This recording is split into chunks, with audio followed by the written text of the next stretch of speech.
We begin with Russian President Vladimir Putin turning to what looks similar to a Stalin-esque purge within his government. Although Kremlin officials have publicly claimed the war is going according to plan, behind the scenes, about 150 agents from Moscow's secret intelligence service, the FSB, have been, quote, purged since the war began. That's according to the Times of London.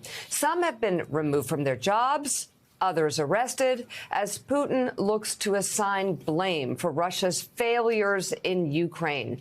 Among those arrested, the head of the department directly responsible for overseeing affairs with Ukraine.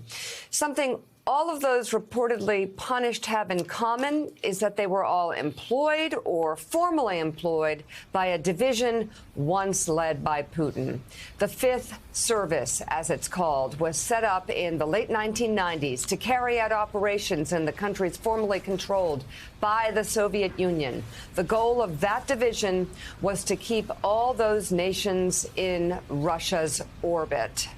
And the stakes for Vladimir Putin may be getting higher as a historic holiday in Russia approaches. According to U.S. military officials who spoke with Axios, Putin is looking to end the war by May 9th, the anniversary of the Soviet Union's victory over Nazi Germany in World War II. To achieve this, Putin may be looking to claim a false victory in Ukraine or take the violence to new levels in hopes of decimating his opponent. So, Joe, that's less than 4 weeks away. That seems unlikely, but it does speak to the fact that Vladimir Putin will intensify as he's regrouped his troops and targets the east here, and we may see some of the same ugly, barbaric tactics that we've seen in places like Bucha and Mariupol.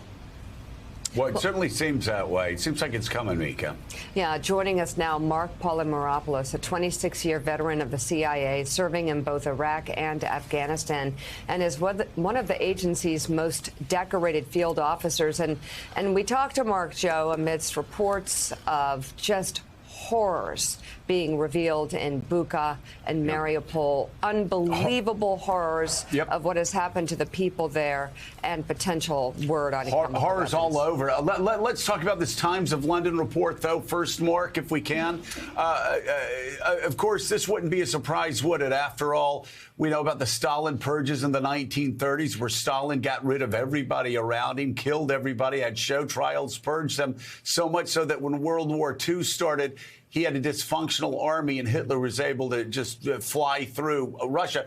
Talk about Putin and why this would make sense, why the Times of London report would make sense. Sure. So I find this, plausible, and as I study leadership, Joe, as you know, I wrote a book on leadership. So I'm asking myself, why is Putin doing this? So there's two reasons. One is he needs a scapegoat. The Russian intelligence services, the military as well, but in this case, the FSB, has done an abysmal job. They were supposed to go in and do something called operational prep of the environment, before the Ukraine invasion. And that means setting the stage for the Russian military to quickly take over. And they didn't do that. So he's looking for a scapegoat. Now, what's interesting, as you noted, is that this entity, which is essentially the FSB, the internal service, they have a kind of an odd appendage which deals with foreign relations, in this case, how to kind of tamp down dissent in the former Soviet states, that this is the scapegoat. And so ultimately, I think it's a sign that the invasion has gone catastrophically bad, and Putin needs a scapegoat, and he certainly seems to have found one. Well, in the Times of London report, though, what's so interesting is they talk about the 150 officers that are purged. Again, we've been hearing all along, one of the reasons the military's not doing so well is because Putin's an intel guy, that Putin always treated his military people like second-class citizens. So he would look to the intel services. This is his own service. This is where he comes from. And we've heard one report after another about how Putin is just out of his mind right now, angry because of the fact that Joe Biden and Pentagon spokesman is telling him what's happening in his own country before he finds out himself, telling him what's happening on the battlefield before his own people can tell him that.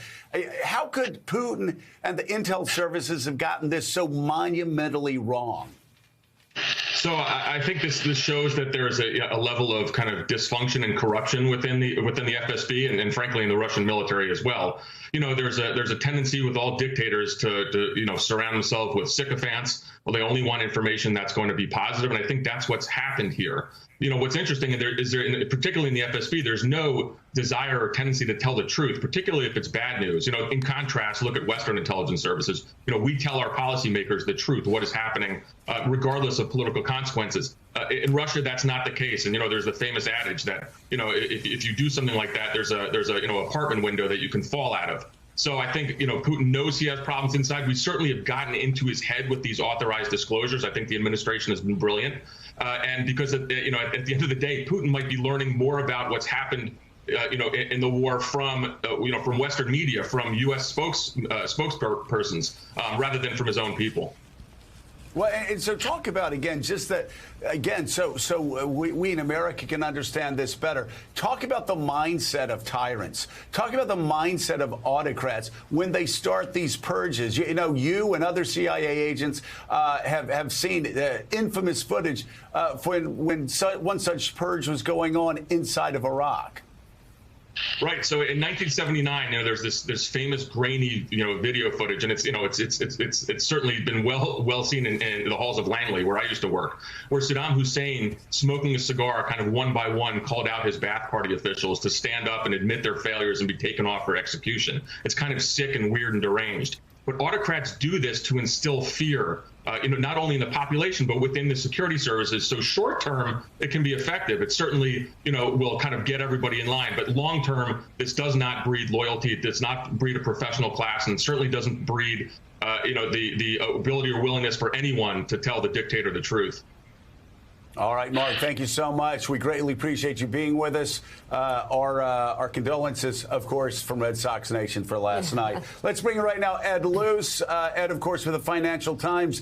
Ed, it's just so baffling, I think, for Western intelligence that we have gotten Putin so wrong, that we've gotten the Russian military so wrong, that we've gotten even the people around him so wrong. This Times of London report, 150 of his closest allies inside the government, now part of the purge. He is blaming his own for this failure. Of course, the military's always been outside of his most loyal group. This really is a guy who, my God, could end up like Stalin and purging everybody around him.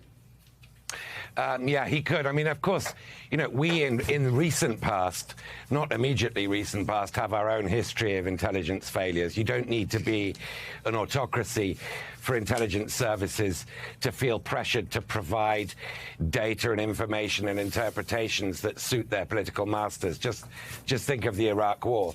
So, we're aware of that in a very, very different political system to what they have in Russia.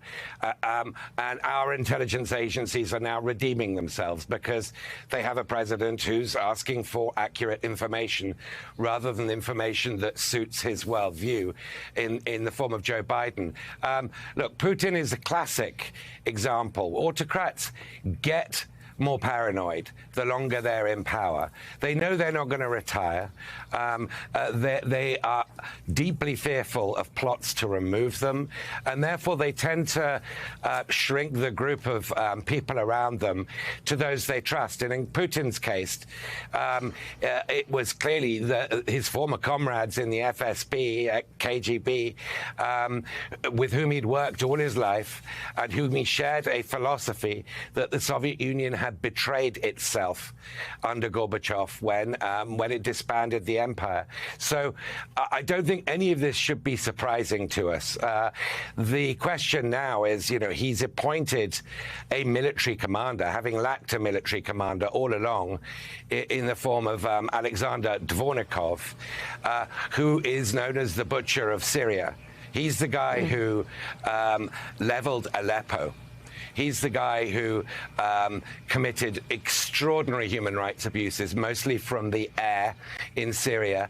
And I believe, therefore, this is a very ominous signal of the kinds of escalation and methods that the Russians are prepared to use between now and maybe May the 9th is the date in Putin's head, but in the near future. Hey, thanks so much for watching our YouTube channel. You can follow up on today's top stories and breaking news, or catch up on your favorite MSNBC shows all in one place. Download the NBC News app today.